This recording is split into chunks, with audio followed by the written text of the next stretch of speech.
Create a shader graph or shader for transparent X-ray effect.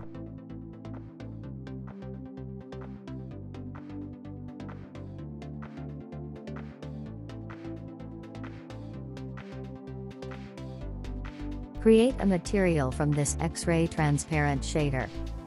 Take any 3D object, I have taken sphere in this case. Scale up the 3D object.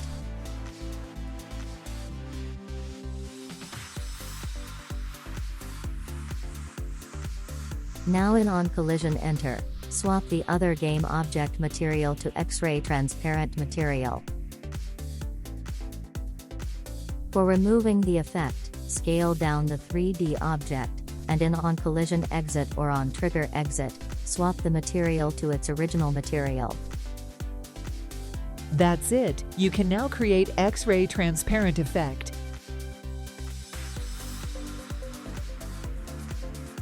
You can use this effect in VR to detect enemies behind the obstacles.